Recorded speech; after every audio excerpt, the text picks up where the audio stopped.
Hello everyone, this is Dheeraj Suri and I welcome you all in Dheeraj Suri classes. So today in the class of money, I am going to discuss with you interest rates in India. आज हम पढ़ेंगे interest rates in India, थोड़ी सी history भी पढ़ेंगे और आज presently structure क्या है इंडिया में इंटरेस्ट रेट्स का वो भी पढ़ेंगे। तो मेरा वैसे ही ख्याल आया कि एक बार स्टार्टिंग में बता दो इंटरेस्ट रेट होता क्या है, व्हाट इज इंटरेस्ट रेट। भाई अगर आपने किसी से पैसा बोरो किया है तो उस पैसों को जो बोरो करने के बदले जिसने पैसा आपको लेंड किया उसको जो रिवॉर्ड मिलेगा वो इंटरेस्ट। अगर आपने किसी से 1 लाख रुपए लिया है और आप कह रहे हैं 1 साल बाद में आपको 1,10,000 रुपए दूंगा, तो ये 10,000 रुपए क्या है? इंटरेस्ट। ये उसका रिवॉर्ड है जिसने पैसा आपको दिया है और आपकी कॉस्ट है। ऑब्वियसली अगर आपने पैसा उधार लिया तो आपकी कॉस्ट है, जिसने पैसा उधार दिया उसका रिवॉर्ड है।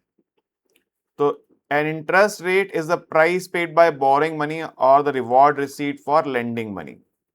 तो जो आप पैसा, अगर मैं पैसा बोरो कर रहा हूं तो मैं जो प्राइस पे कर रहा हूं मेरी कॉस्ट है और जिसने बोरो किया है उसके लिए वो रिवॉर्ड।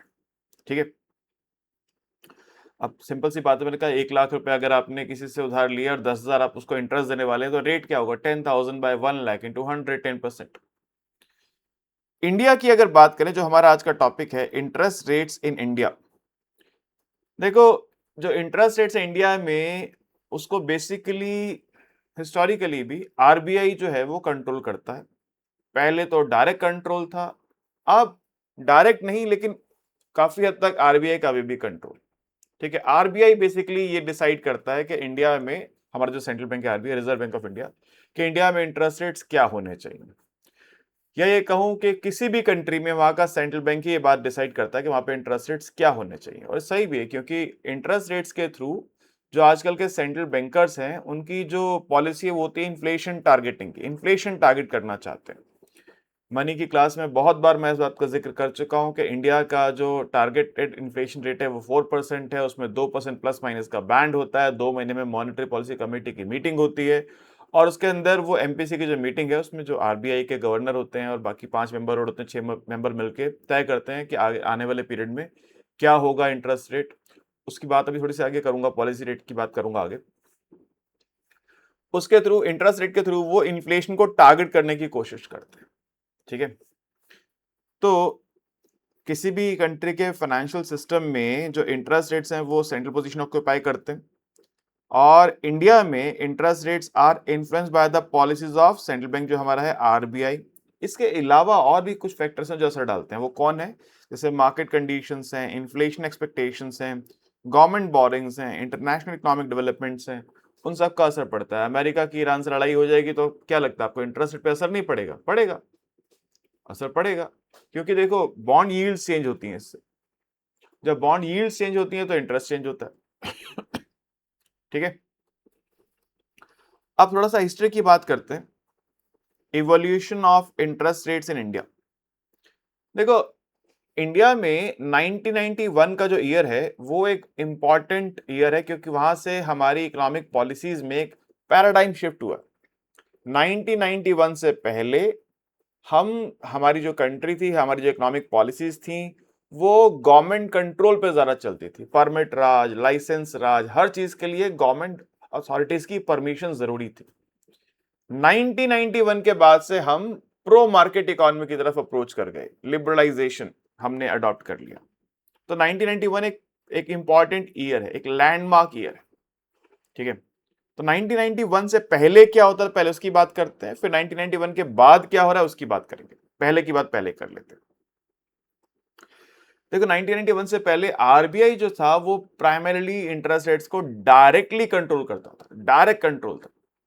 और गवर्नमेंट जो है इंटरेस्ट रेट्स को as a policy instrument use करती थी, जो जो ऐसे सेक्टर से के सोसाइटी के या इकोनॉमी के जिनको गवर्नमेंट ज्यादा प्रमोट करना चाहती थी, जिनको हेल्प करना चाहती थी, उनको कंसेशनल रेट पे इंटरेस्ट पे, कंसेशनल इंटरेस्ट रेट पे लोन अवेल करवाती थी। ठीक है, उसमें मार्केट इकोनॉमी का रोल नहीं था, क्योंकि मैंने बताया 91 से पहले हम गवर्नमेंट रेगुलेटेड इकोनॉमी की तरफ थे और 91 के बाद हम मार्केट इकोनॉमी की तरफ बढ़े। तो बिफोर 91 क्या था? The RBI controlled most interest rates including lending rates and deposit rates of commercial banks. किस रेट पे आप लेंड करेंगे पैसा और जो आपके पास बैंक में पैसा डिपॉजिट होता है उस पर कितना इंटरेस्ट देंगे, सब आरबीआई तय करता था। ठीक है। अब 91 से पहले RBI maintained N incredibly complex grid of administrated interest rate. एक बड़ा कॉम्प्लेक्स ग्रिड था। ग्रिड समझते हैं जब बहुत सारे लाइंस होती हैं ऐसे ऐसे ऐसे ऐसे ऐसे ऐसे ऐसे ऐसे, भाई तुम्हारे लिए ये रेट, तुम्हारे लिए ये रेट, तुम्हारे लिए ये रेट, तुम्हारे लिए ये रेट, तुम्हारे लिए ये रेट, तुम्हारे लिए ये रेट, अलग अलग कैटेगरीज के अलग अलग रेट। एक तरफ कैटेगरीज बना दी, यहाँ कैटेगरीज हैं, यहाँ रेट्स हैं, एक कॉम्प्लेक्स ग्रिड बन गया। उस ग्रिड के तहत आरबीआई तय करता था, सबके लिए एक समान रेट नहीं था, ये बात जान लीजिए, ये इंपॉर्टेंट पॉइंट है, ये लाइन बड़ी इंपॉर्टेंट है। RBI maintained N incredibly complex grid of administered interest rates. इस पे एमसीक्यू आ सकता है आपको किसी भी कॉम्पिटिटिव एग्जाम में, जिस एग्जाम की आप तैयारी कर रहे हैं उस पे एमसीक्यू में ऐसा क्वेश्चन कई बार आया भी, आगे भी आ सकता है। ठीक है। तो डिमांड सप्लाई तय नहीं करते थे क्या होगा इंटरेस्ट, आरबीआई तय करते थे।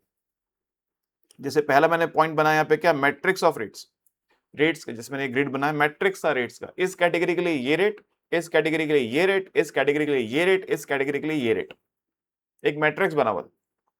There were dozens of different lending rates depending on the size of loan, type of borrower, industry and geographic location. ठीक है, आप कितना बड़ा लोन लेना चाहते हैं, कौन सी इंडस्ट्री को बिलोंग करते हैं, कौन सी ज्योग्राफिकल लोकेशन को बिलोंग करते हैं, किस टाइप के आप बोरोवर हैं, रिटेल हैं या इंडस्ट्रियलिस्ट हैं, उसके अकॉर्डिंग रेट्स में डिफरेंसेस थे। A small farmer, a large industrialist, and an exporter all face entirely different legally mandated interest rate for the exact same loan maturity.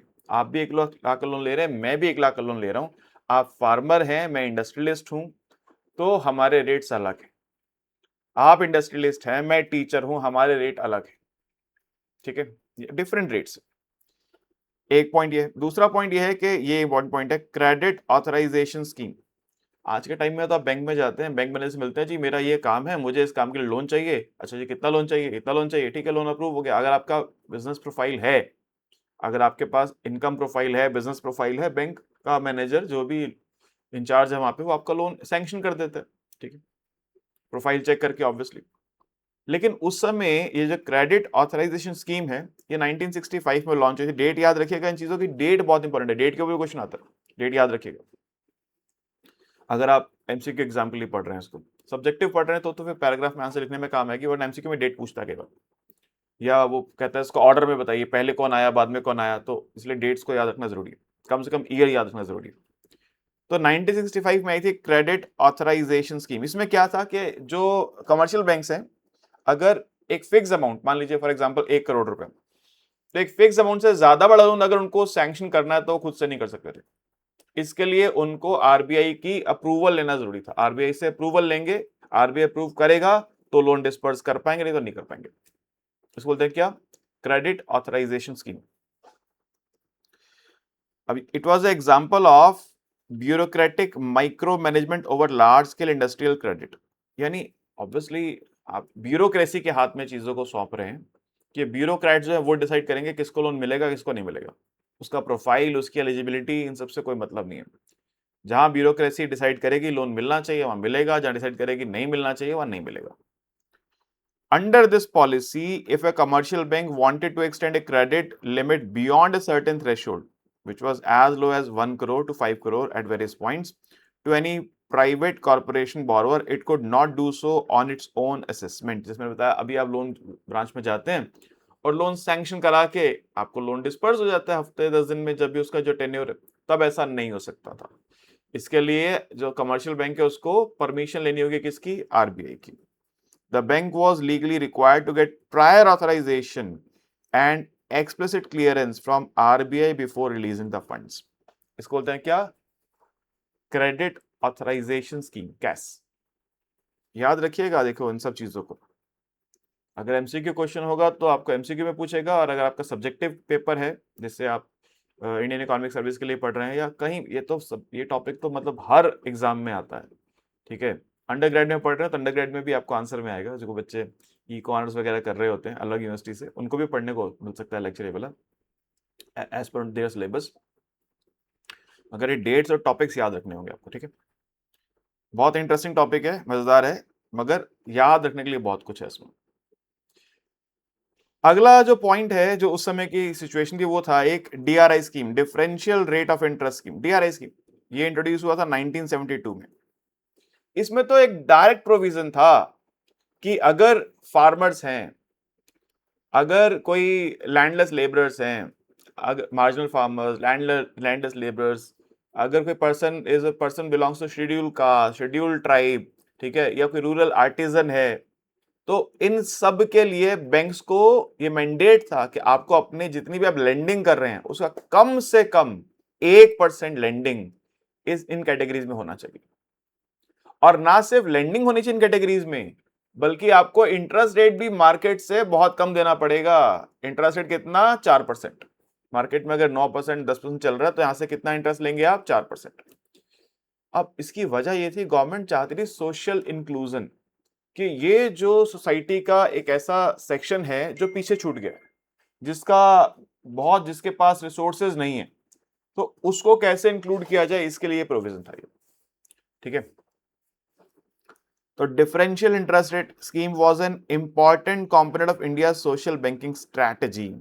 Under this scheme, commercial banks were directed to provide a portion of the credit eventually targeted at least 1%। Important है ये बात रखिए, at least 1%। जहां जहां numbers हैं याद रखिएगा, numbers पे अगर आपका पेपर एमसीक्यू बेस्ड है तो नंबर्स को पूछेगा, और अगर आपका पेपर सब्जेक्टिव है, जैसे आप आईएएस के लिए पढ़ रहे हैं अगर, तो भी ये नंबर आपको कोट करने होंगे, तभी आपके आंसर में क्वालिटी आएगी। ठीक है, at least 1% of total advances to the poorest section. Section में कौन कौन थे? Landless labourers, marginal farmers, schedule caste, schedule tribes, rural artisans and other low income individuals. एक बात तो ये हो गई कि आपको अपने जितना क्रेडिट प्रोफाइल है, जितना आपका लेंडिंग प्रोफाइल है कमर्शियल बैंक्स का, उसका कम से कम 1% इन कैटेगरीज को देना है। दूसरी बात, कम रेट ऑफ इंटरेस्ट पे देना है। Loans were extended at a highly concessional rate of 4% per annum, substantially below prevailing commercial lending rates। ठीक है, तो दो बातें इंपॉर्टेंट है, आपको अपने लेंडिंग प्रोफाइल का 1% कम से कम इन कैटेगरीज में देना है, और इंटरेस्ट रेट लेना है कितना? 4%, जो कि मार्केट रेट से बहुत कम है। ऑब्जेक्टिव क्या है? The scheme reflected the development objectives of Indian banking policy, emphasizing poverty alleviation, financial inclusion and equitable access to credit rather than purely commercial considerations or allocative efficiency। तो objectives भी याद रखना जरूरी। उसकी वजह क्या थी कि गवर्नमेंट चाहती थी कि जो पॉवर्टी है, पॉवर्टी, गरीबी हटाओ, जैसा उस पुराने समय पे गवर्नमेंट का नारा भी रहता था, पॉवर्टी एलिवेशन, फाइनेंशियल इंक्लूजन, सबको एक्सेस मिले लोन का। क्योंकि देखो, आप नेशनलाइजेशन का भी लेक्चर आपने मेरा पढ़ा होगा, हमने पढ़ा नेशनलाइजेशन के अंदर कि गवर्नमेंट ने नेशनलाइज बैंक्स को क्यों किया था। नेशनलाइज इसलिए किया था कि पहले जो कमर्शियल बैंक से, जो प्राइवेट ओनर से, वो खाली बड़े बड़े इंडस्ट्रियलिस्ट को ही बैंकिंग में पार्टिसिपेट करने का मौका देते थे। कॉमन मैन को बैंक में अकाउंट खोलाना भी मुश्किल काम था, लोन लेना तो बहुत दूर की बात होगी। तो सबको फाइनेंशियल इंक्लूजन मिल सके, इसलिए गवर्नमेंट ने नेशनलाइजेशन किया था। उसके बाद अगला स्टेप क्या है? ग्रेजुअली चल रहा है मामला, मतलब, ठीक है। तो 1972 में आया, नेशनलाइज पहले हो चुके थे बैंक से। तो नेशनलाइज दो स्टेज में, वैसे मैंने पढ़ा है आपको, खैर उस बारे में नहीं जाऊंगा अभी, क्योंकि उसका लेक्चर अलग है, वहां से पढ़िएगा उसको। तो ऑब्जेक्टिव क्या है कि फाइनेंशियल इंक्लूजन, सबको एक्सेस मिले क्रेडिट का, राइट। अब जब रिफॉर्म्स हो गए 91 में, रिफॉर्म्स के बाद की कहानी बदल गई। अब गवर्नमेंट डायरेक्ट पार्टिसिपेट नहीं करना चाहती, गवर्नमेंट अब मार्केट को मौका देना चाहती है कि आप डिसाइड कीजिए क्या रेट ऑफ इंटरेस्ट होगा, किसको लोन मिलेगा, किसको नहीं मिलेगा, किसकी एलिजिबिलिटी। अभी आप लोन लेने जाते, बैंक क्या पूछता है आपसे? अपना 3 साल का आईटीआर दीजिए, 6 महीने की बैंक स्टेटमेंट या 1 साल की बैंक स्टेटमेंट दीजिए। तो उससे वो क्या चेक करना चाहते हैं?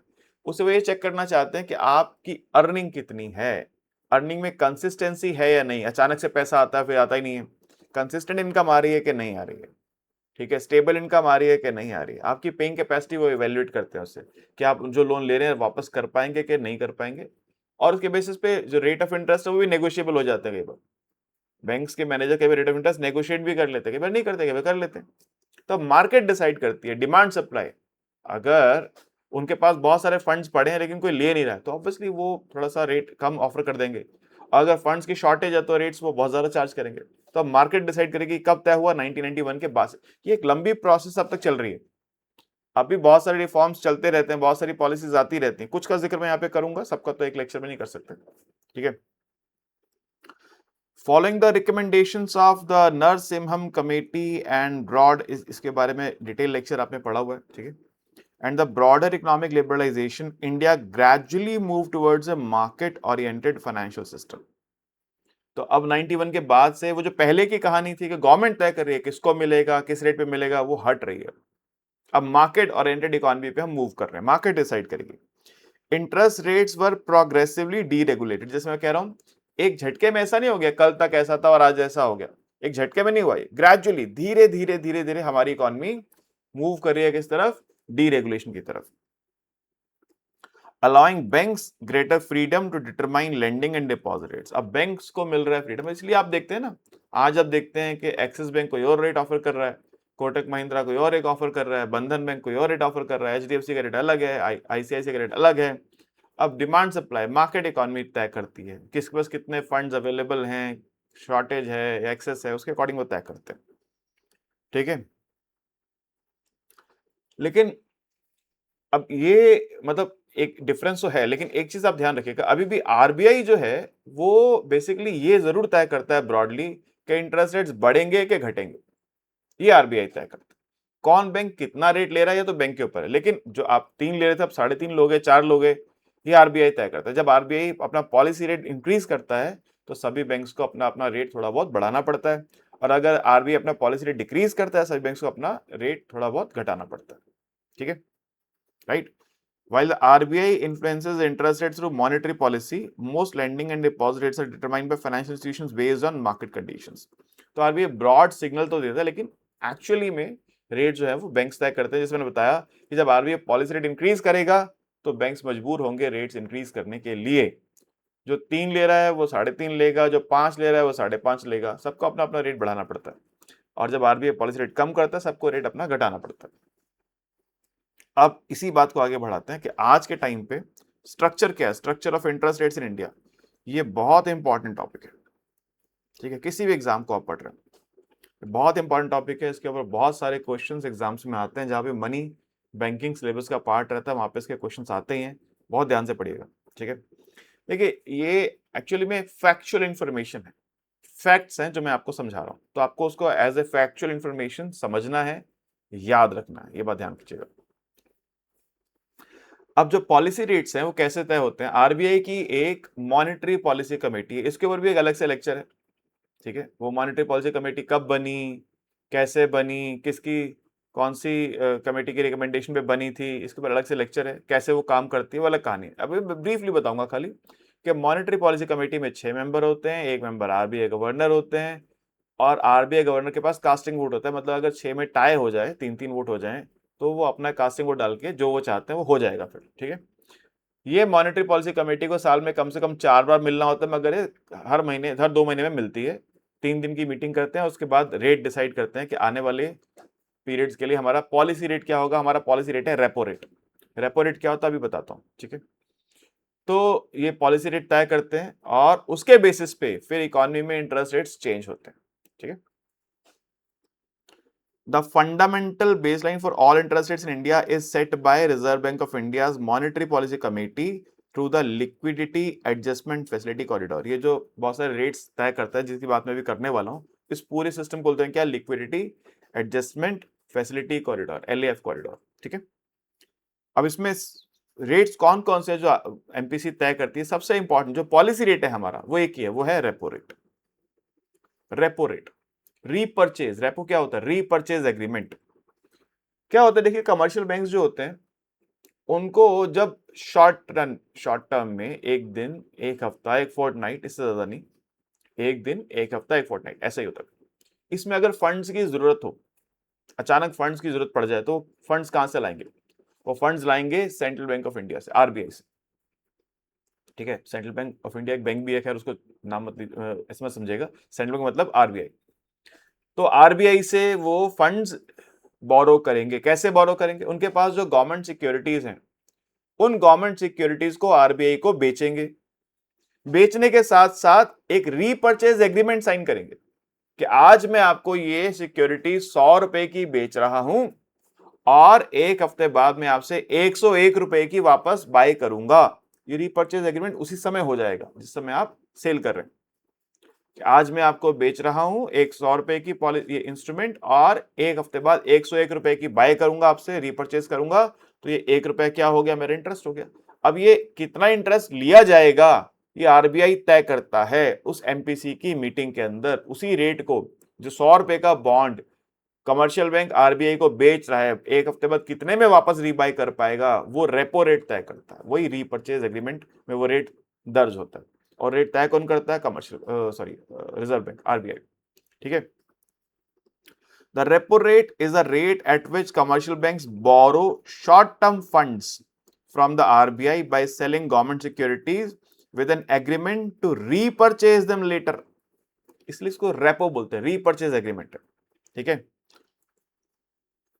तो अब जब सोचो, अभी आरबीआई ने suppose rate of repo rate रखा हुआ 6% फॉर एग्जांपल, क्योंकि आप लेक्चर कब सुन रहे हैं उस समय क्या रेट होगा ये कहना मुश्किल है। मैं एक सिंपल नंबर से बात शुरू करता हूँ, उसके आसपास ही रहता है। लोअर एंड पे 6 पे जाता है, हायर एंड पे 6.5-7 पे जाता है। 6% मान के चलते हैं, चलिए रेपो रेट 6% है। ठीक है। अब अगर एमपीसी की मीटिंग हुई और आरबीआई ने रेपो रेट को 6 से बढ़ाकर 6.5% कर दिया, MPC increase repo rate from 6% to 6.5%, इसका इफेक्ट क्या होगा? अब बैंक्स को अगर शॉर्ट टर्म में लोन लेना होगा तो बैंक्स को ज्यादा इंटरेस्ट देना पड़ेगा। 0.5% बैंक को ज्यादा इंटरेस्ट पे करना पड़ेगा। तो बैंक क्या करेगा? जिसको लोन देगा उसको बोलेगा भाई मेरे को ज्यादा देना पड़ रहा है तो मैं आपसे भी ज्यादा लूंगा। तो बैंक्स जो है मार्केट में जिस रेट पे वो लेंडिंग करते हैं उस रेट को आधा % बढ़ा देंगे। जो 9% पे करता है वो 9.5% कर देगा, जो 10% पे करता है 10.5% कर देगा, जो 8% पे करता है 8.5% कर देगा। ये एक रफ आइडिया बता रहा हूं, एग्जैक्ट 1-to-1 मैचिंग नहीं होती है, एक रफ आइडिया आपको दे रहा हूं कि जब आरबीआई, जब सेंट्रल बैंक जो है हमारा, वो रेपो रेट इंक्रीज करता है तो कमर्शियल बैंक्स की जो जो बोरिंग कॉस्ट है वो बढ़ जाती है। और जब उनकी बोरिंग कॉस्ट बढ़ जाती है तो जिसको लेंड कर रहे हैं उसका रेट ऑफ इंटरेस्ट भी उनको बढ़ाना पड़ता है। इसका उल्टा, अगर वो 6% से 5.5% कर दे तो जो कमर्शियल बैंक से उनकी बोरिंग कॉस्ट कम हो गई, उनको सस्ते रेट पे लोन मिल सकता है, तो वो भी अपने लेंडर से अब कम इंटरेस्ट चार्ज करेंगे। कितना कम करेंगे जरूरी नहीं, आधा % ही वो रिड्यूस कर दे। वो मैंने बताया कि ये डायरेक्शन तय करता है वो रेट का मूवमेंट, कि अब रेट बढ़ेंगे कि घटेंगे, कितना बढ़ेगा कितना घटेगा कमर्शियल बैंक्स वो खुद तय करते हैं। ठीक है। When RBI increases the repo rate, borrowing becomes expensive for commercial banks, leading to higher lending rates in the economy. मैंने बता दिया आपको, कन्वर्स, इसका कन्वर्स भी है। दूसरा रेट है, इसको बोलते हैं हम रिवर्स रेपो रेट, ये उल्टा है। अब रिवर्स रेपो रेट क्या है? अगर मेरे पास एक्स्ट्रा फंड्स पड़े हुए, मैं कमर्शियल बैंकों में पास एक्स्ट्रा फंड्स पड़े जिसका मुझे कोई यूज नहीं, अगले 3-4 दिन मेरे को कोई यूज नहीं, तो मैं उसको अपने पास रख के क्या करूंगा? उस पैसे को कमर्शियल बैंक आरबीआई को उधार दे देते हैं। कैसे उधार देते हैं? वो भी रीपर्चेज एग्रीमेंट से। वो आरबीआई से गवर्नमेंट सिक्योरिटीज बाय करते हैं जिसको आरबीआई वापस रीपर्चेज करेगा। कब? प्रिस्क्राइब पीरियड के बाद। मेरे पास मान लीजिए 1 मिलियन रुपीज एक्स्ट्रा पड़े हैं, तो मैंने 1 मिलियन रुपीज आरबीआई को दिए, 3 दिन बाद मैं आपसे 1 मिलियन रुपीज ले लूंगा और जो बॉन्ड्स आपसे भी लिए हैं वापस आपको दे दूंगा। इसमें जो इंटरेस्ट मिलेगा कमर्शियल बैंक को वो क्या है? Reverse repo rate. अगर मैं 1 मिलियन रुपीज आरबीआई को दे रहा हूं और 3 दिन बाद मुझे 1 मिलियन 1 लाख मतलब 1.1 मिलियन कह लीजिए, चलिए 1.01 मिलियन कह लीजिए, चलिए इतना मिलेगा, तो 0.01 मिलियन क्या है मेरा? ये इंटरेस्ट रेट है। सिर्फ सुविधा के लिए मैंने बोल दिया, इसको आप मान मत लीजिएगा इतना ही होता है रेपो रेट, वो तो एमपीसी तय करती है। उसका डेटा जो आपको है, उसके डेटा के लिए आप बहुत सारी वेबसाइट को विजिट कर सकते हैं जहाँ पे आपको करंट डेटा मिल जाएगा। जब भी आपको आरबीआई की मीटिंग होती है, हर 2 महीने में होती है, अभी जून में हुई थी। ठीक है। 5 जून को रिजल्ट आए थे उसका, मैं 2026 की बात कर रहा हूँ। 5 जून 5 जून 2026 को एमपीसी की लेटेस्ट मीटिंग हुई थी जब मैं लेक्चर रिकॉर्ड कर रहा हूँ उससे पहले। तो उसके अकॉर्डिंग आपको हर 2 महीने में, 3 महीने में, 2 महीने में मीटिंग होती है, आप उसके अकॉर्डिंग फॉलो कर सकते हैं, फॉलो करना भी चाहिए कि क्या पॉलिसी रेट्स है। तो रिवर्स रेपो रेट क्या हो गया? Reverse repo rate is a rate at which commercial banks deposit surplus funds with RBI. ठीक है। अब इससे होता क्या है? आरबीआई ये रेट अगर बढ़ाता है तो वो क्या चाहता है? अगर RBI reverse repo rate increase कर रहा है तो वो क्या चाहता है? सोचो, वो चाहता है कमर्शियल बैंक्स लोगों को पैसा उधार देने की बजाय आरबीआई को पैसा दे दें। इससे मार्केट में लिक्विडिटी कम हो जाएगी, मनी सप्लाई कम हो जाएगी। मनी सप्लाई कम हो जाएगी तो क्या होगा, एग्रीगेट डिमांड पे असर पड़ेगा, वो भी कम हो जाएगी, इन्फ्लेशन कम होगा। जब आरबीआई इन्फ्लेशन कम करना चाहता है तो ऐसा करेगा, ठीक है, लिक्विडिटी अगर कंट्रोल करना चाहता है तो ऐसा करेगा। अब एक बहुत इंपॉर्टेंट यहां पे पॉलिसी रेट है, वो है मार्जिनल स्टैंडिंग फैसिलिटी, एमएसएफ। ये 2011-12 में इंट्रोड्यूस किया गया था, इसको introduce during 2011-12 monetary policy review. इसका डेट याद रखिएगा।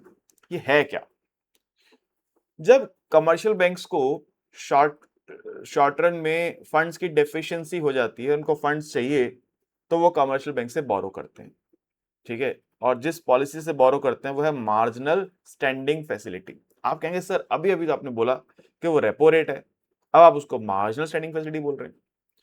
तो ये जो है ना, एक इमरजेंसी बटन है, इमरजेंसी बटन। यानी जब कोई इमरजेंसी सिचुएशन आ गई है, कमर्शियल बैंक्स अपनी रेपो रेट की जितनी लिमिट है पूरी एग्जॉस्ट कर चुके हैं, पहले तो रेपो रेट पे जाएंगे, ऑब्वियसली रेपो रेट को यूज करेंगे। जब रेपो रेट की जो फैसिलिटी थी उसकी पूरी लिमिट को कमर्शियल बैंक एग्जॉस्ट कर चुके हैं, फंड्स और चाहिए, अब कहां से आएंगे, अब आएगा लेंडर ऑफ लास्ट रिजॉर्ट, कहते हैं ना, commercial central bank is the lender of last resort for commercial banks. अब ये पॉलिसी जो है, it is the policy which is called as lender of last resort.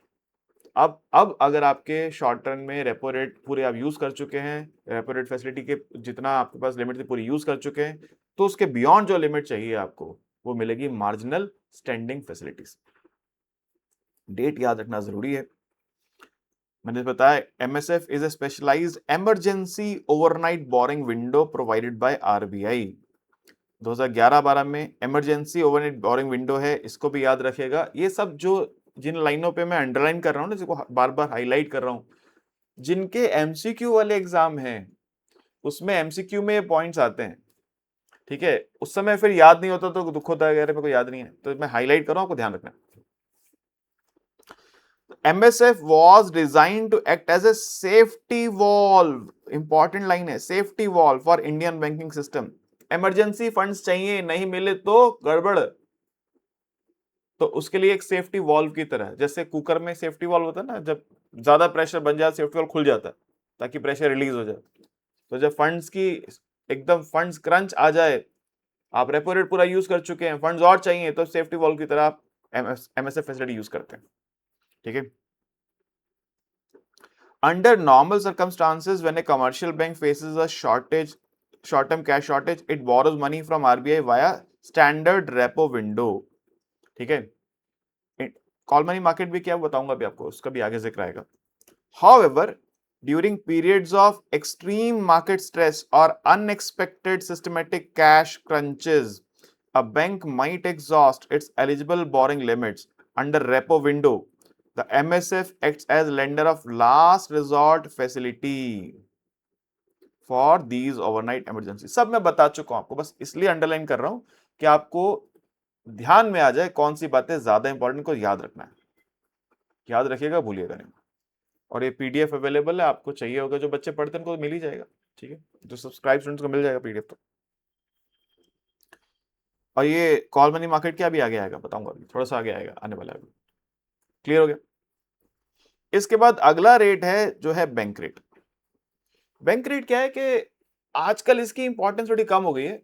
ये long term rate of interest को तय करता है कि अगर आपको साल भर का रेट तय करना है क्या होगा, तो बैंक रेट जनरली इसको तय करता है। अगर कमर्शियल बैंक्स को लॉन्ग टर्म के लिए बोरिंग करनी है, देखो वो था रेपो रेट, वो तो 1 दिन, 7 दिन, 14 दिन इसके लिए था। एमएसएफ तो ओवरनाइट के लिए है। अगर कमर्शियल बैंक को लॉन्ग टर्म के लिए बोरिंग करनी है तो उसको बैंक रेट के अकॉर्डिंग जाना होगा।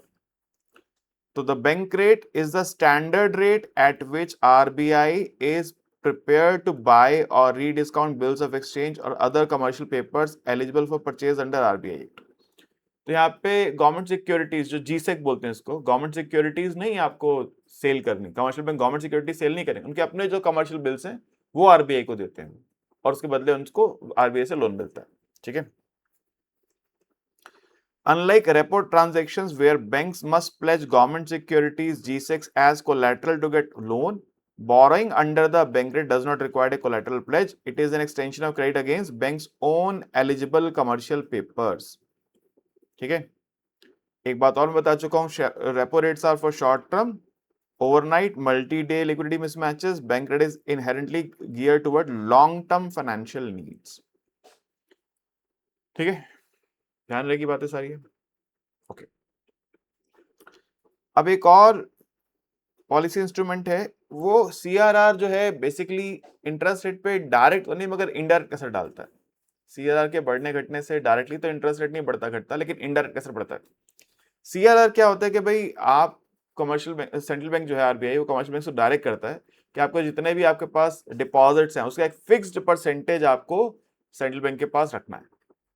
जितने भी पैसे आपके, मान लो सीआरआर 10% है अगर, फॉर एग्जांपल मैं राउंड नंबर ले रहा हूँ, एग्जैक्ट फिगर्स आपको उसका अलग इन्फॉर्मेशन चैनल है, क्योंकि आप लेक्चर कब देख रहे होंगे वहां पे उस समय क्या सीआरआर होगा तो आप कंफ्यूजन आपको ना हो, इसलिए मैं क्लियर बोल रहा हूँ कि मैं एक रैंडम नंबर वैसे ही बोल रहा हूँ। सपोज सीआरआर 10% है, सपोज, इसका मतलब यह कि अगर कमर्शियल बैंक के पास 1 मिलियन रुपीस के डिपॉजिट्स आए हैं आज, तो 1 मिलियन का 10% उसको सेंट्रल बैंक के पास रखना होगा।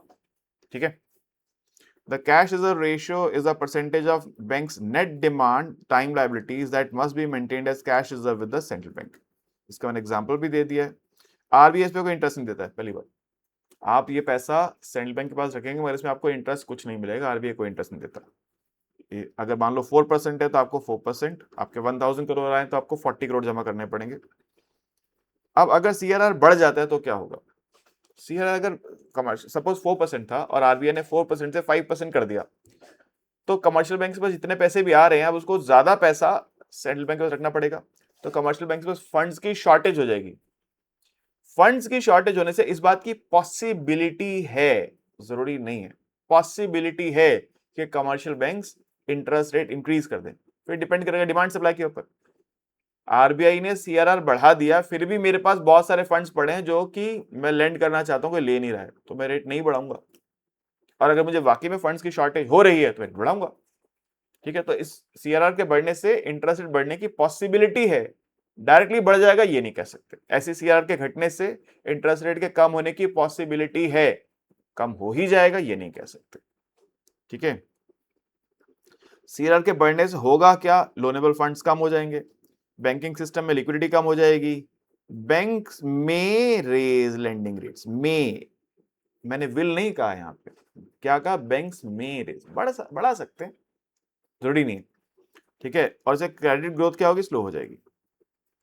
राइट, इसका उल्टा भी है, अगर सीआरआर बैंक आरबीआई कम कर देगा तो बैंक्स के पास लिक्विडिटी बढ़ जाएगी, बैंक्स के पास लोनेबल फंड्स बढ़ जाएंगे, बैंक्स में डिक्रीज लेंडिंग रेट्स में, और इसे क्रेडिट ग्रोथ फास्ट हो जाएगी। ज्यादा पैसा होगा बैंक के पास, ज्यादा वो लोन देना चाहेंगे तो क्रेडिट ग्रोथ बढ़ जाएगी। ठीक है, तो ये तो पॉलिसी रेट्स हैं सबके सब, जब भी एमपीसी मीटिंग होती है उसमें आप इन सब का जिक्र पाएंगे, जैसे 5 जून को हुई अभी, इन सब का जिक्र आया, आगे होगी फिर आएगा, तो आपको इसको ट्रैक करना चाहिए। ठीक है, आप इसको ट्रैक कीजिए, याद रखिए कि ये ट्रैक करना जरूरी है, क्योंकि ये अगर क्वेश्चन इंडियन इकोनॉमी का आता है तो करंट डेटा आपको पता होना चाहिए, पिछले 1-2 साल का डेटा आपको पता होना चाहिए। इंडियन इकोनॉमी के क्वेश्चंस के लिए पिछले 1 से 2 साल का डेटा ऐसे मुंह जुबानी याद होना चाहिए। ठीक है, वरना उसके बिना दिक्कत होगी, याद रखिएगा इस बात को। हाँ, जो अंडर ग्रेड कोर्सेज में उनके लिए तो ऐसी कोई टेंशन वाली बात नहीं है, उनको तो उतना ही पढ़ना है जितना उनको कोर्स के अंदर, उसके अलावा उनको टेंशन होती है, क्योंकि ये लेक्चर ऐसा है जो इकोनॉमिक्स ऑनर्स के कोर्सेज में भी होगा, बहुत सारी यूनिवर्सिटीज के एमए के कोर्सेज में भी ये टॉपिक होता है, वहां भी लेक्चर बच्चे पढ़ रहे होंगे। मैं फोकस कर रहा हूँ जो बच्चे कॉम्पिटेटिव एग्जाम की तैयारी करें उनके लिए, उनको 1-2 साल का इंडियन इकोनॉमी डेटा याद रखना ही चाहिए। अब इसके बाद आते हैं हम लोग मार्केट इंटरेस्ट रेट्स पे। अभी तक हम बात कर रहे थे पॉलिसी इंटरेस्ट रेट जो कि आरबीआई डायरेक्टली जिसके ऊपर फैसला सुनाता है, अब ये मार्केट इंटरेस्ट रेट्स हैं जो कि इस पे भी आरबीआई का कंट्रोल रहता है, ऐसा नहीं है कि नहीं रहता है, लेकिन फिर भी इस पे मार्केट का भी से। एक है कॉल मनी रेट। अब ये कॉल मनी रेट क्या है कि इंटर बैंक ट्रांजेक्शन्स होती हैं, जैसे मेरे को, मैं बैंक एक्स हूं और मुझे एक दिन के लिए पैसा चाहिए, मैं सेंट्रल बैंक से नहीं लेना चाहता, तो बैंक्स आपस में भी एक दूसरे से पैसा लेंड या बोरो कर लेते हैं, इसको बोलते हैं, किस रेट पे करेंगे, वो कॉल मनी रेट है। The call money rate refers to interest rate charge on very short term loans between banks usually for 1 day. मैंने बताया ओवरनाइट के लिए जब पैसा आप लेते हैं, एक bank X bank Y bank से जब पैसा उधार लेता है और या फिर वाई बैंक एक्स बैंक को पैसा उधार देता है, किस रेट पे लेगा, ये लेन देन होगा वो कॉल मनी रेट है। ठीक है, ये बढ़ता घटता रहता है लिक्विडिटी कंडीशंस के according. It reflects the liquidity conditions prevailing in the banking system. अगर लोग, बहुत सारे बैंक से पैसा है, कोई लेने वाला ही नहीं है, तो कॉल मनी रेट ड्रॉप कर जाएगा। और बहुत सारे बैंक्स पैसा मांग रहे हैं, किसी पे सरप्लस नहीं है, तो कॉल मनी रेट राइज कर जाएगा। तो ये बढ़ता घटता रहता है। It serves as an important indicator of short term money market conditions. को शॉर्ट टर्म लिक्विडिटी भी कह सकते हैं हम। ये शॉर्ट टर्म लिक्विडिटी का इंडिकेटर है। अगर कॉल मनी रेट बढ़ रहा है मतलब शॉर्ट टर्म लिक्विडिटी घट रही है सिस्टम के अंदर, और अगर कॉल मनी रेट कम हो रहा है तो शॉर्ट टर्म लिक्विडिटी बढ़ रही है, सरप्लस फंड्स है बैंक्स के पास।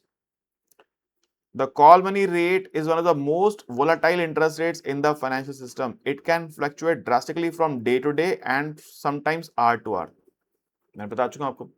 तो ये डिमांड सप्लाई के अकॉर्डिंग बदलता रहता है, हर एक घंटे बदल जाएगा, दिन से दिन बदलता रहेगा। ठीक है, दूसरा है टी बिल्स रेट, जो गवर्नमेंट, ये शॉर्ट टर्म गवर्नमेंट सिक्योरिटी जो गवर्नमेंट तय करती है बेसिकली। जो गवर्नमेंट के जो शॉर्ट टर्म 1 साल से कम के जो बिल्स होते हैं, जिसको गवर्नमेंट जहां बोरिंग करती है 1 साल से कम समय के लिए, उस पर जो इंटरेस्ट रेट ऑफर करती है वो टी बिल्स रेट कहलाता है, वो गवर्नमेंट तय करती है। और इसको हम लोग बेंचमार्क मानते हैं, इसको हम लोग रिस्क फ्री रेट मानते हैं, क्योंकि ये माना जाता है कि जो गवर्नमेंट के बॉन्ड्स हैं वो रिस्क फ्री बॉन्ड्स हैं। दुनिया में ऐसे बहुत सारी सरकारें हुई हैं जिन्होंने डिफॉल्ट किया। सॉवरेन डिफॉल्ट, सरकारी डिफॉल्ट बहुत सारे देशों में हुआ है। ठीक है, लेकिन फिर भी इस बात की पॉसिबिलिटी बहुत कम होती है कि गवर्नमेंट डिफॉल्ट कर जाएगी, इसलिए इसको हम लोग रिस्क फ्री रेट का बेंचमार्क मान के चलते हैं। The yields on T-bills represent risk-free short-term interest rates and serve as benchmark for other money market instruments. जो मैं अंडरलाइन कर रहा हूं सर, याद रखिएगा, मैं बार बार बोल रहा हूं, इन बातों को भूल मत जाइएगा। इसके बाद आते हैं government bond yield. T bill तो 1 साल से कम के थे, 1 साल से ऊपर के गवर्नमेंट बॉन्ड्स बोलते हैं, गवर्नमेंट सिक्योरिटीज बोलते हैं। They are long term debt instruments. Government securities G-Secs जो होते हैं, government bonds, they are long term, 1 साल से ज्यादा के डेट इंस्ट्रूमेंट्स गवर्नमेंट इशू करती है, और ये तय करते हैं फ्यूचर इंटरेस्ट रेट मूवमेंट क्या होगी। और यहाँ पे इंटरेस्ट बढ़ रहा है तो इकोनॉमी में इंटरेस्ट रेट्स बढ़ेंगे, और यहाँ इंटरेस्ट कम हो रहा है, इकोनॉमी में इंटरेस्ट रेट्स कम होंगे। Their yields reflect market expectations regarding inflation, economic growth, fiscal policy, and future interest rate movement. The yield on the 10-year government bond is often considered the benchmark long-term interest rate. जैसे T bill जो था short term benchmark था, ये government bonds पे जो yield है वो long term benchmark है। ओके जी, अब इसके बाद अगला टॉपिक आता है, इसको बोलते हैं क्या, बैंक लेंडिंग रेट्स। बैंक किस रेट पर लेंडिंग करने वाले हैं, बैंक्स की लेंडिंग रेट्स क्या होगी, वो अब यहाँ पे हम लोग डिस्कस करने वाले हैं। यहाँ पे समझने के लिए सबसे जरूरी बात यह है कि बैंक्स किस रेट पे लेंडिंग करेंगे। जब बैंक लोगों को लोन देंगे तो उसका रेट क्या होगा। हमें बात अब लेक्चर के स्टार्टिंग से बात करते आ रहे हैं कि 1991 के बाद से हम अब मार्केट ओरिएंटेड इकोनॉमी की तरफ मूव कर रहे हैं। यानी हम कमर्शियल बैंक्स को अब ये लिबर्टी देते हैं कि वो अपने अलग लेंडिंग रेट्स तय कर सकें। इसलिए आप देखते हैं कि एक एक्स बैंक है, वो कुछ और रेट पे लेंडिंग कर रहा है, वाई बैंक कह रहा है भाई देख मैं तो आपको हर महीने इंटरेस्ट दूंगा, इस रेट पे दूंगा, बाकी में ज्यादा दूंगा। तो क्या आरबीआई का कंट्रोल खत्म हो गया? क्या आरबीआई अब तय नहीं कर पाएगा कि लेंडिंग रेट्स क्या होने चाहिए? क्योंकि ये तो बहुत इंपॉर्टेंट एस्पेक्ट है इकोनॉमी का। अगर बैंक्स जो है लेंडिंग रेट गिराते जाएंगे, उससे तो इन्वेस्टमेंट डिमांड या कंजम्पशन डिमांड बढ़ती जाएगी, एग्रीगेट डिमांड बढ़ती जाएगी, तो इन्फ्लेशन बढ़ता जाएगा। तो आरबीआई कैसे रोकेगा इन्फ्लेशन को? या अगर आरबीआई चाहता है इंटरेस्ट रेट कम हो और कमर्शियल बैंक कम ना करें तो कैसे करेगा? उसके भी कुछ रूल्स है। ठीक है, तो ये वो एरिया है जहां पे एक हमने फील्ड डिफाइन कर दी, प्लेइंग फील्ड डिफाइन कर दी। इस फील्ड के अंदर कमर्शियल बैंक्स अपनी गेम प्ले कर सकते हैं, इसकी बाउंड्री क्रॉस नहीं कर सकते। तो इसकी डिस्कशन यहां पे होगी। इसमें सबसे पहला है marginal cost funds based lending rate, MCLR. अभी एमसीएलआर क्या है? ये एक इंटरनल बैंक बेंचमार्क है। क्या होता है, इससे पहले जो था, इससे पहले चल रहा सिस्टम बेस रेट सिस्टम। अब बेस रेट में क्या था, बैंक्स जो थे अपनी एवरेज कॉस्ट कंपेयर करते थे, एवरेज कॉस्ट। जब आरबीआई अपना रेपो रेट कम करता था तो कमर्शियल बैंक्स इंटरेस्ट रेट का बेनिफिट कंज्यूमर्स को पास ऑन नहीं करते थे। आरबीआई ने रेपो रेट कम क्यों किया? आरबीआई जब रेपो रेट कम करता है तो वो ये चाहता है कि इकोनॉमी के अंदर इंटरेस्ट रेट्स कम हो जाएं, डिमांड बढ़े, क्योंकि अब उसको डर सता रहा है किस बात का, ग्रोथ का। तो जब आरबीआई को ग्रोथ का डर सताता है तो वो इंटरेस्ट रेट्स, रेपो रेट, अपना पॉलिसी रेट कम करता है। तो वो ये चाहेगा कि कमर्शियल बैंक्स भी अपना इंटरेस्ट रेट डिक्लाइन करें और लोगों को सस्ते रेट पे इंटरेस्ट दें, सस्ते इंटरेस्ट रेट पे लोन दें, इससे डिमांड बढ़े। लेकिन पहले वाले सिस्टम में ऐसा होता नहीं था। ये सिस्टम कब है बताऊंगा अभी आपको, डेट्स मैंने कहा आपके लिए इंपॉर्टेंट है, याद रखना। तो इससे पहले बैंक्स क्या कहते थे, हमारा तो एवरेज कॉस्ट ज्यादा है, आपने कम कर दिया मगर हमारी एवरेज कॉस्ट तो पहले से ही ज्यादा चल रही है, हम तो कम नहीं कर सकते, वो कम नहीं करते थे। तो इस पॉलिसी में आरबीआई ने क्या कहा, अब आप एवरेज कॉस्ट की प्ली नहीं ले सकते, अब आपको मार्जिनल कॉस्ट से कंपैरिजन करना पड़ेगा। अगर आपकी मार्जिनल जो बोरिंग कॉस्ट है कमर्शियल बैंक से, अगर मार्जिनल बोरिंग कॉस्ट डिक्लाइन कर रही है तो कमर्शियल बैंक को भी अपना इंटरेस्ट रेट डिक्लाइन करना पड़ेगा, लेंडिंग रेट डिक्लाइन करने पड़ेंगे। और अगर मार्जिनल बोरिंग कॉस्ट उनकी इंक्रीज कर रही है तो वो इंक्रीज करेंगे। तो अब आप एवरेज कॉस्ट से कंपैरिजन नहीं करेंगे, किससे करेंगे, मार्जिनल कॉस्ट से, क्योंकि जो रेपो रेट है बेसिकली क्या है, वो मार्जिनल कॉस्ट है। तो अब एक डायरेक्ट लिंक बिठाने के लिए कि ताकि आरबीआई जो है वो गाइड कर सके, इंटरेस्ट रेट बढ़ना है या घटना है, इसको गाइड कर सके, उसके लिए पॉलिसी है। The marginal cost funds based lending rate is the internal benchmark interest rate below which a bank cannot lend except in specific cases permitted by RBI।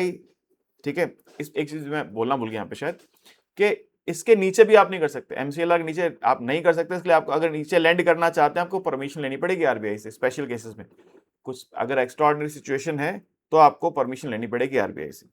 ये कब इंट्रोड्यूस हुआ था, इंट्रोड्यूस ऑन अप्रैल 1, 2016। और इससे पहले system का नाम क्या था, बेस रेट सिस्टम, जिसको हटाकर एमसीएलआर सिस्टम लाया गया था। ठीक है, Introduced in 2016, MCLR was designed to improve transmission of monetary policy। मैंने बता चुका आपको, अगर सेंट्रल बैंक चाहता है, आरबीआई चाहता है कि रेपो रेट कम हुआ है, इकोनॉमी में इंटरेस्ट रेट कम हो, ट्रांसमिशन स्मूथ हो, उसके लिए लाया गया था। पहले बैंक करते नहीं थे ऐसा। Banks determine their lending rates based on marginal cost of obtaining funds, operating costs and other factors। ठीक है, when RBI changes repo rate, banks are expected to adjust MCLR accordingly। ये मैं बता चुका हूं, इसके आगे लाइन में बता चुका हूं, फिर भी अंडरलाइन कर दो कि आपको ध्यान रहे आपको पढ़ना क्या है, याद क्या रखना है। The RBI introduced MCLR to address a persistent issue, poor monetary transmission। इससे पहले क्या था पूरा बता चुका हूं, आरबीआई ने रेपो रेट कम किया, कमर्शियल बैंक कम ही नहीं करते थे, क्यों, हमारा तो एवरेज कॉस्ट ज्यादा है जी, हम कैसे कम करें, नहीं कर सकते, चेंज कर दिया। Under the old base rate system, when RBI cut its repo rate, banks were highly reluctant to lower lending rates. ठीक है, citing their average cost of old deposits was still high। Average cost ज्यादा है इसलिए हम कम नहीं कर सकते। The marginal cost approach forced banks to react faster to current market liquidity and policy rate changes। तो अब आपको MCLR चेंज करना होगा, रेपो रेट चेंज होगा, आपको MCLR चेंज करना होगा, उसके अकॉर्डिंग MCLR के बेसिस पे आपको फिर अपना जो लेंडिंग रेट है डिसाइड करना। क्लियर, वो जो पुराना वाला बहाना था अब वो नहीं चलेगा। दूसरा है सर, वो है एक्सटर्नल बेंचमार्क लेंडिंग रेट। अब कमर्शियल बैंक्स को एक बेंचमार्क चुनना पड़ेगा कि ये बेंचमार्क बढ़ेगा तो हम रेट बढ़ाएंगे, बेंचमार्क कम होगा तो हम रेट घटाएंगे। बेंचमार्क में बताऊंगा आपको कौन कौन से। एक बेंचमार्क आपको डिसाइड करना पड़ेगा, पहले डिक्लेयर करना पड़ेगा कि ये बेंचमार्क है, मैं इस बेंचमार्क को फॉलो करूंगा। वो कमर्शियल बैंक की मर्जी है वो कौन से बेंचमार्क को अडॉप्ट करता है, मगर कमर्शियल बैंक को एक बेंचमार्क चूज करना होगा और उसको फॉलो करना होगा। जब वो बेंचमार्क बढ़ेगा तो आप रेट बढ़ाएंगे, लेंडिंग रेट, वो बेंचमार्क कम होगा आप लेंडिंग रेट कम करेंगे। सिंपल सी बात है। The external benchmark lending rate is an objective framework। Objective मतलब क्या होता है, जहां पे 1-to-1 अप्रोच सबके साथ चलेगी, कोई सब्जेक्टिविटी नहीं है, आपको अपना दिमाग नहीं लगाना है, बेंचमार्क में चेंज होगा आपको अकॉर्डिंगली चेंज करना है। सब्जेक्टिविटी नहीं है कि आप चाह रहे हैं करें, मैं चाह रहा हूं ना करूं, तो आपने कर लिया मैंने नहीं करा, ऐसा नहीं होगा। ऑब्जेक्टिव मतलब सबके लिए सेम पॉलिसी। और एक कब इंट्रोड्यूस हुआ था, इंट्रोड्यूस बाय आरबीआई ऑन 1 अक्टूबर 2019। जिसमें कहा डेट्स याद रखिएगा, डेट्स मत भूल जाइएगा, एमसीक्यू में डेट्स आती हैं जो एमसीक्यू लिए पढ़ रहे हैं, और जो सब्जेक्टिव आंसर के लिए पढ़ रहे हैं वो डेट लिखेंगे तो आंसर की क्वालिटी बहुत इंप्रूव होती है, यकीन मानिए इस बात को। Under this system commercial banks are mandated to link their lending rates directly to an external publicly trackable market benchmark rather than their own internal cost accounting formulas. तो आप अपने किसी इंटरनल मेथड को छोड़कर एक मार्केट में जो trackable benchmark है, जो सबके लिए अवेलेबल है, उसको आपको फॉलो करना होगा। ठीक है। The policy applies to all new floating rate loans given to retail customers such as home, auto, personal loans, micro small medium enterprise. जितने भी एमएसएमईज को लोन देते हैं, होम लोन देते हैं, आप कंज्यूमर्स को ऑटो लोन देते हैं, ठीक है, या पर्सनल लोन देते हैं, उसके लिए आपको एक एक्सटर्नल बेंचमार्क को फॉलो करना पड़ेगा। वो बेंचमार्क अगर बढ़ेगा तो आप अपना जो अगर आपका फ्लेक्सिबल रेट ऑफ इंटरेस्ट पे आपने लोन दिया है तो बेंचमार्क बढ़ेगा, आप रेट ऑफ इंटरेस्ट बढ़ाएंगे। वो बेंचमार्क कम होगा, आप रेट ऑफ इंटरेस्ट कम करेंगे। ठीक है। तो मार्केट इकोनॉमी तो है, लेकिन क्योंकि आरबीआई जो है वो गाइड करना चाहता है, एंकर की तरह काम करना चाहता है, गाइड करना चाहता है, तो इसलिए ये पॉलिसीज भी हैं। एक फील्ड डिफाइन करती है, उसके अंदर कमर्शियल बैंक्स प्ले कर सकते हैं। अब अलाउड बेंचमार्क्स कौन कौन से हैं? सबसे पॉपुलर जो है वो है आरबीआई रेपो रेट। ज्यादातर बैंक इसी को फॉलो करते हैं, दाएं बाएं नहीं जाते। ठीक है। उसके अलावा है 3 मंथ्स टी बिल यील्ड, जो financial benchmarks India private limited publish करता है, 3 मंथ्स टी बिल यील्ड या 6 मंथ्स टी बिल यील्ड। ठीक है। या एफबीआई के द्वारा पब्लिश कोई और बेंचमार्क इंटरेस्ट रेट अगर है तो इनको आप फॉलो कर सकते हैं, मगर ज्यादातर बैंक्स किसको फॉलो करते हैं? आरबीआई के रेपो रेट को फॉलो करते हैं। और एक बात यह है, आप ये नहीं कह सकते इस कस्टमर के लिए ये बेंचमार्क, उसके लिए वो बेंचमार्क, उसके लिए वो बेंचमार्क, सबके लिए कोई एक बेंचमार्क होगा uniform. A bank must adopt a uniform external benchmark across single loan category। ठीक है। तो एक लोन कैटेगरी में आप अलग अलग बेंचमार्क्स नहीं कर सकते। होम लोन आप दे रहे हैं, सपोज एक को आप कह रहे हैं होम लोन इसका मैं रखूंगा रेपो रेट पे, इसका रखूंगा 3 मंथ टी-बिल पे, इसका रखूंगा 6 मंथ। नहीं, होम लोन के लिए आपको एक बेंचमार्क सिलेक्ट करना पड़ेगा, सबको उसी के अकॉर्डिंग लोन मिलेगा फिर। और एक है डिपॉजिट इंटरेस्ट रेट्स। ये क्या है कि जब कमर्शियल बैंक्स सेविंग, आप वहां पे सेविंग अकाउंट खुलवाते हैं तो आपको लोन उस सेविंग पे क्या मिलता है? इंटरेस्ट मिलता है। वो commercial bank deposit interest rate है, वो कमर्शियल बैंक्स तय करते हैं, प्राइमरीली वही तय करते हैं। ठीक है। अपने पास फंड्स को ट्रैक करने के लिए वो रेट ऑफ इंटरेस्ट बढ़ाते घटाते रहते हैं, जिससे जो नए बैंक आता है इसको बहुत ज्यादा फंड्स नहीं है, बहुत अकाउंट होल्डर्स नहीं है। अकाउंट होल्डर्स होंगे तभी तो फंड्स आएंगे। भाई मेरा अगर किसी बैंक में अकाउंट है तभी तो मैं पैसे जमा कराऊंगा जाके, अकाउंट नहीं पैसे क्यों जमा कराऊंगा? तो अकाउंट होल्डर्स को अट्रैक्ट करने के लिए जब कोई बैंक नया आता है मार्केट में तो वो रेट ऑफ इंटरेस्ट ज्यादा ऑफर करता है। बाकी 4 दे रहे हैं, मैं 7 दूंगा, उसके नीचे स्टार लगा के बहुत कुछ लिखा होता है, हम पढ़ते ही नहीं है, लेकिन ऑफर वो ये करते हैं 6 देंगे, 7 देंगे। तो ये जो डिपॉजिट्स पे रेट मिल रहे हैं वो है। Commercial banks offer interest on saving account, fixed deposit, recurring deposit, and other deposit schemes. Deposit rates vary according to maturity period, liquidity conditions, inflation expectations, and competition among banks. ठीक है। अब अगर interest rate ज्यादा होंगे deposit पे तो आपको अच्छा लगेगा, बैंक में जाके पैसा जमा कराना, इंटरेस्ट ज्यादा मिलेगा, तो आप पैसा कंज्यूम कम करेंगे और सेविंग ज्यादा करेंगे। और अगर इंटरेस्ट रेट कम होंगे डिपॉजिट पे तो फिर कहेंगे बैंक को क्यों देना है पैसा, अपने पास रखते हैं। अपने पास रखेंगे तो खर्च भी ज्यादा होगा। ठीक है। तो ये एक मैंने डिटेल डिस्कशन किया आपके साथ इंटरेस्ट रेट्स ऑफ इंडिया के ऊपर। इसमें बहुत सारे एस्पेक्ट्स मैंने टच किए। मतलब मैंने कोशिश ये की इस लेक्चर को डिजाइन करते समय कि मैं थोड़ा सा हिस्ट्री का पर्सपेक्टिव भी आपको दूं, 91 से पहले का, पहले क्या होता था, अभी क्या होता है, वो भी समझाऊं, ताकि एक ही लेक्चर में आपकी पूरी जो नीड है इंटरेस्ट रेट्स को लेकर वो पूरी हो जाए। होपफुली आपको समझ में आ गया होगा सब कुछ। फिर भी किसी बात को लेकर कोई क्वेरी अगर है तो मेरा नंबर आपको स्क्रीन पे नजर आ रहा है, आप व्हाट्सएप करके या कॉल करके मेरे साथ बातों को डिस्कस कर सकते हैं। ठीक है। और कोई क्वेरी किसी वो कोर्स को लेकर है, कुछ जानना चाहते हैं तो भी आप व्हाट्सएप कर सकते हैं। तो अभी के लिए इतना ही। Right, okay, thank you, good bye.